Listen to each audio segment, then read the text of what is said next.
Welcome to Stories That Matter. The journey of life from birth to death is an extraordinary trip, sometimes filled with great joy and excitement, but at other times filled with pain, sorrow, and disappointment. Stories That Matter shares both extremes with you. Sometimes our stories will make you feel very happy, but the journey of life is not all happiness.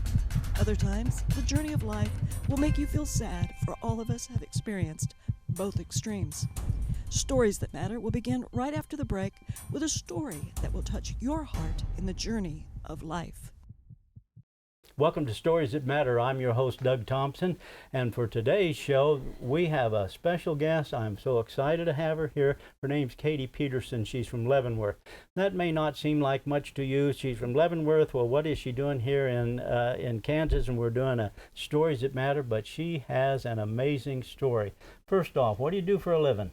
I am the reporter for the Fort Leavenworth Lamp newspaper. It's the Army-based newspaper, so that's it's a weekly and put out about between 3 and 5 stories a week. Awesome. And so would I be right that you would have a degree in journalism? No, actually. My degree is actually in English. The college I went to, the University of St. Mary in Leavenworth, didn't have a journalism degree, and the editor of the Lamp kind of took me under his wing back in 2015. After I graduated, I started as their production assistant, and 2 years later, I was a full-time writer. Yeah, and that's working out well for you. Yes, it is. I've read some of your articles. Excellent. Thank you. Absolutely excellent. Thank you. And the reason I asked you to come in today, and the reason, of course, you agreed to come in, because you've got another career that you do. Yes. What are you working on? I am hoping to be a singer-songwriter in Nashville. So singing and writing songs is my absolute passion. It goes with everything in my life. I'm sitting there writing stories. I've got my music on. They always forget that I have my earphones in. They're telling me something for 5 minutes, and they're like, she's got her headphones in. Yeah, can't hear anything we've even said. She's tuning us out. And you have a particular style of music that you like. You love gospel music, don't you? Yes, gospel, country, Christian, very much so. Yeah. I grew up on both of them, so. And you love the Lord. Yes, very much so. And so that's why you're here. That's why I'm talking to you, because I just love it when I run across young people. You're just 24 years of age, Mm-hmm. and our youngest daughter, Connie, and our youngest daughter is Taylor. She's 23. And so the minute I read about you and saw what you were up to, I said, oh, this is like my Taylor. This is like our Taylor, you know. So I wanted to visit with you because you love the Lord, and you are very bold in that area. Mm-hmm. And so you're doing something coming up in Branson. What do you got going? Yes, I am competing in the National Princess of America pageant. My state title to compete is Miss Southern States. This will be my first pageant ever. It's been a crazy endeavor, a busy endeavor, but I put the whole thing, when it came up, in the hands of God, and I said, if this is what you want me to do, I'll do it. And so far, everything has felt like his hands on it in the whole process. It's moved you out of a comfort zone, hasn't it? Very much so. And that's what the Lord does when Yeah. you say, Lord, use me however you want to use me, because he doesn't just let you sit in comfort. He says, okay, I will do what you have asked. Mm-hmm. And then you move into that area where the Lord asked. That's awesome. When you say you have a title, how did you get that title? It's almost like applying for a job, honestly. No one in my age category, with the Miss category, was able to compete at the state level for that title, so it was an open thing. I put in an application for it, and they appointed me that title. Well, you won it because nobody else applied to try to Well, run I don't against know. it? If someone might have applied against me, I honestly don't know. But you were selected. Yes. And so that's a title that you go to Branson with. Now, what do you do in Branson when you go down for this pageant? What happens? It's a week-long thing. There are interviews with the judges. I believe there's going to be 5 judges, and there'll be a 3-minute interview portion with them. There's an evening gown competition. There's optional competitions, which, of course, one of my optionals is talent and singing. There is the main pageant at the end of the week, parties to get acquainted with the rest of the queens. There's outings. I think one of them $1 City. Cross my fingers on that, because I haven't been there in a long time. So yeah. It's been a while since I've been to $1 City. I've heard hints of that. But it's a week-long worth of events. And you've been to Branson before. Did your family vacation there a lot? Many times. That was our prime family spot, was Branson. So didn't go every year, but at least every other. Okay. Have you been to Silver Dollar City? Many before? times. But you just think you're too young to have remembered it at the time? Or you do remember it? Oh, I remember it. The last time I went, I was in college. But yeah, so I'm excited to, even if I don't though, me and my brother and my cousins have a plan to go to Silver Dollar City for the pumpkin patch in October. So even if we don't for the pageant, I still get to go to Silver Dollar City. I bet you'll get there. I bet they will take you to a lot of spots, and you'll have a really, really good time. Probably some behind the scenes, and if I know Branson, I'll bet they'll take you to some theaters and introduce you guys as being part of the pageant. Possibly, and Silver Dollar sure. City will be great. Oh, they're just wonderful people. We've done a lot with the performers in Branson, and I'm the president of BDS Production, so we book a lot of performers and things. Great people to work with. I just love them. They love God first, and then they've been given a gift of country music. We're going to cut away, take a break. You're watching Stories That Matter. We'll be right back.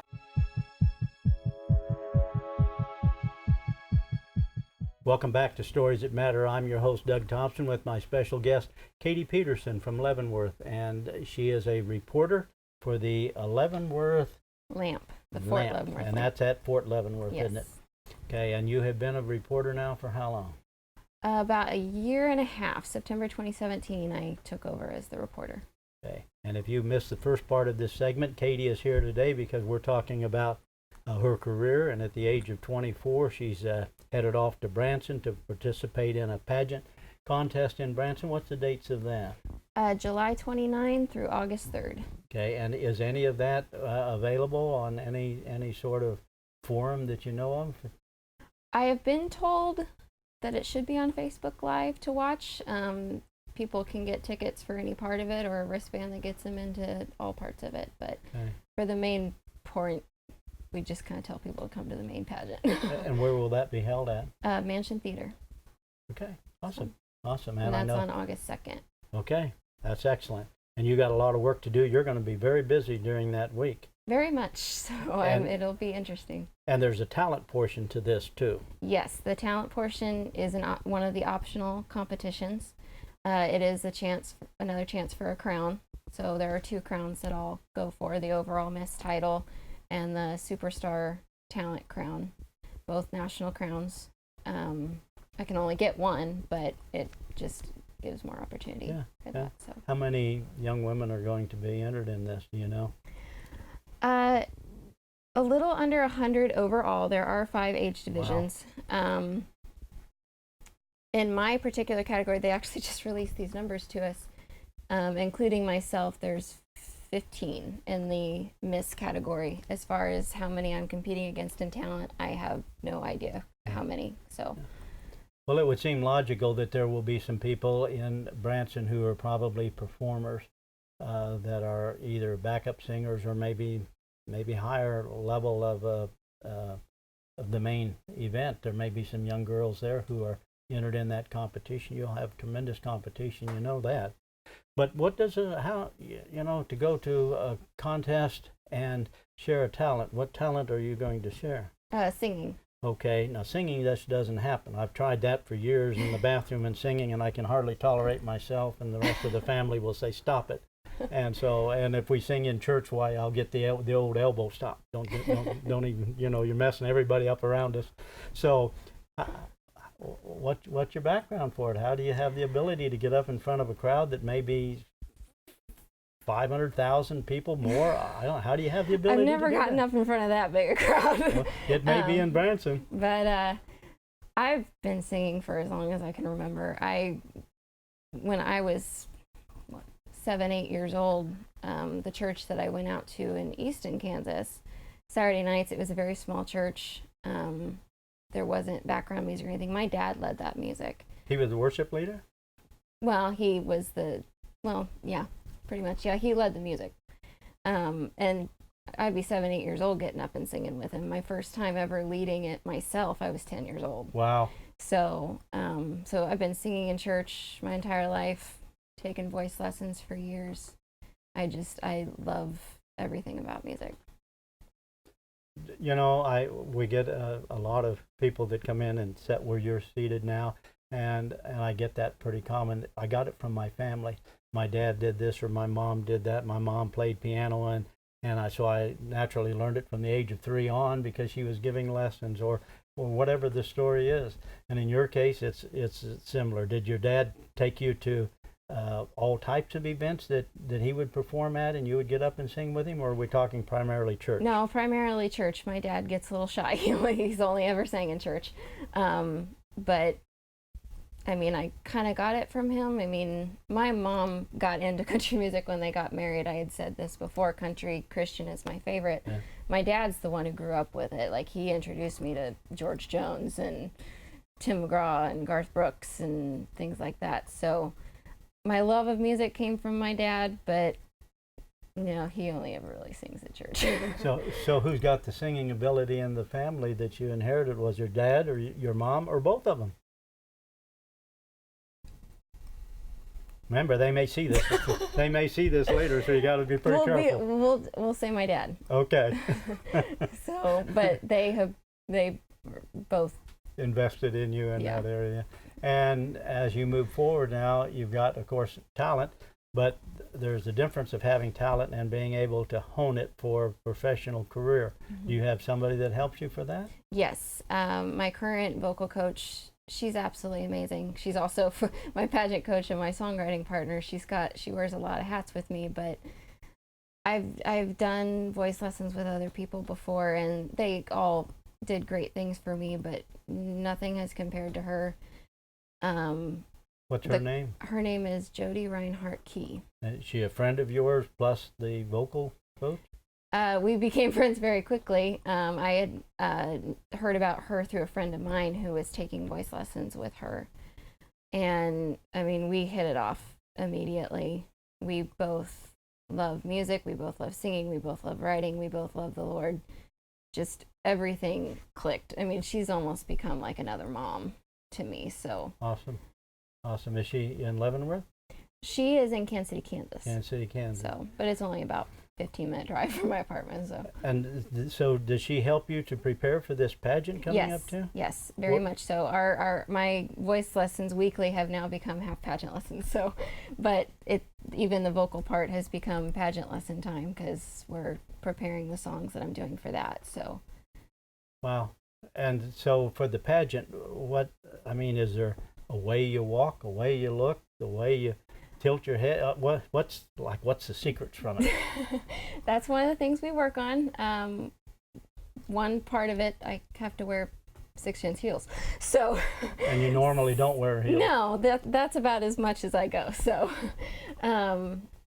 There's practicing with that goes on, and my evening gown, of course, is very long. So we practice with that. There is a certain way to want to walk and make sure you're constantly got to focus on the judges and stuff. So there's a lot of preparation that goes into it. Along with that anxiety of whatever you do, don't fall. Don't do that while you're up there. Don't jinx it. I'm a klutz. I'm not going to jinx it for you. Everybody, common sense would tell me that everybody who walks and then walks out on a stage okay, don't trip over something. And is my dress high enough off of the floor that I won't step on it and take a tumble? And then the other thing that happens, it happens. Things just happen on occasion, and so be it. We're going to cut away, take a break. We'll be right back. You're watching Stories That Matter.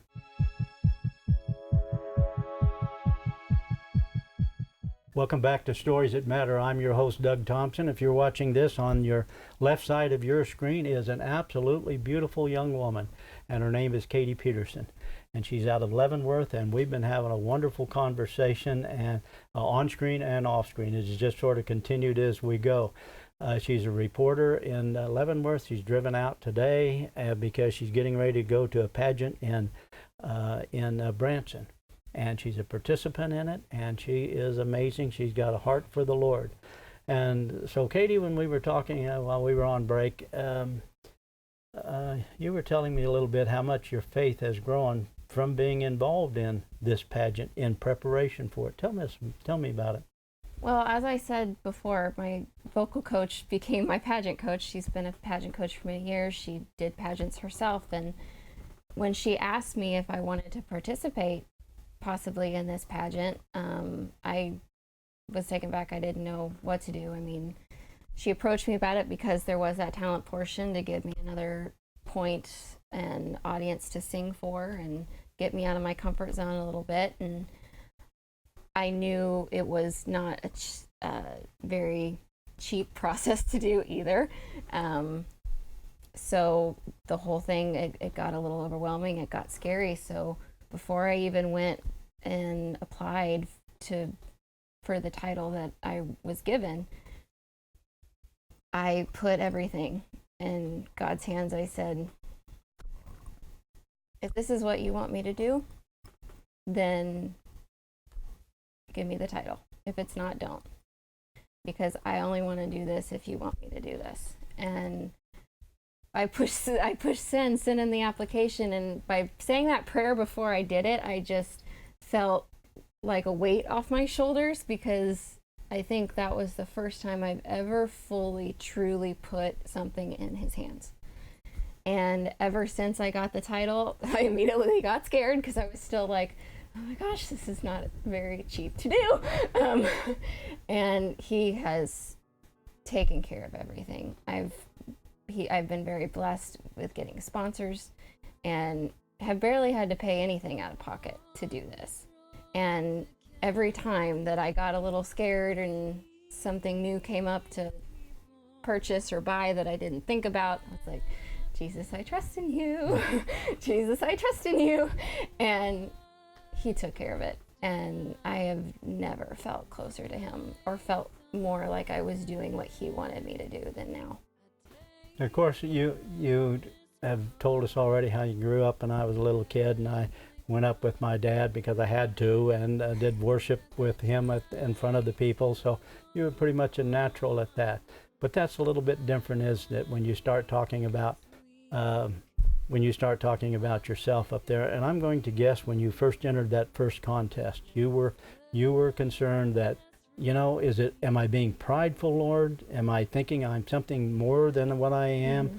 And Lord, if this is what you want me to do, I will do so, but for the different reason of glorifying you as opposed to beautifying me in some fashion. Mm-hmm. Was that your thought process? A little. I'm not one to usually boast about myself too much. Like even when I hear other people sing, I never try to compare myself to them or say, oh, I'm better than them, just mostly because I don't have a lot of confidence in myself. I'm getting better. And this pageant's helped a lot with that too. I've never been more confident in myself, but it's just, whenever I did it, I knew whenever I sing, he gave me that gift. He instilled that gift in me and that desire. One of my favorite Bible verses is, I think it's trust in the Lord and he will give you the desires of your heart. Yeah. I have wanted to be a country singer for as long as I can remember. And even though it's been hard to work for that, and I'm still probably a whiles away, that desire has not changed. So I still feel like that's part of his plan somewhere. And it's already unraveling and doing the pageant and getting to record the last few years, and even finding Jody. She's given me more opportunities than I've ever thought I had. I've gotten to record stuff that I wrote, see stuff that I wrote blossom, including one that I wrote about my faith and hearing, and called Eloi, Eloi, lama sabachthani. I mean, she did more of it. I'm more strong with lyrics than I am actually getting an accompaniment going, and the accompaniment she brought out with it I could have never imagined it. And is that song on your website? It is. What is your website? KatiePetersonMusic.com. So it's KatiePetersonMusic.com. So all spelled out. We recorded, I should say, LOI in August of last year, and at a studio in Kansas City, Missouri called Cypher Sound Studios. And right now, a friend of mine is actually recording. It's from the perspective of Christ, so I wanted to hear it with a male voice. So he's currently working on that, so I'm excited to hear that. But that is, of any song I've ever written, I have never been more proud of a song than I am that one. And you wrote that yourself? Yes. How long did it take you to write that? A time in Mass. I feel bad that I was writing during Mass, but I didn't feel great that weekend. I kind of had a cough going, so we have a Mary Chapel in the back of our church. So I didn't want to distract people or anything, so I was back there. And the weird part is, I got the inspiration for that by watching Grey's Anatomy with my parents, because one of the characters is very Christian, faith-filled character, and she said that line, Eloi, Eloi, lama sabachthani. I couldn't get it out of my head. I just kept thinking about it, and during Mass in the back, I wrote the lyrics to the song. By the time Mass was over, I had the lyrics. And the translation is? My God, why have you forsaken me? Yeah. Christ said it on the cross. Yeah, at the crucifixion, of course. And oh, that's amazing. You know, Katie, it's been such a pleasure to visit with you about this. And if people who are watching this want to go to your website, would they be able to hear you sing that song? Yes. If you go to both the video page, I have a lyric video that I made, and as well as the audio page, I have the recording up there as well. Okay, awesome. We're going to cut away, take a break, and we'll be right back. You are watching Stories That Matter with Katie Peterson.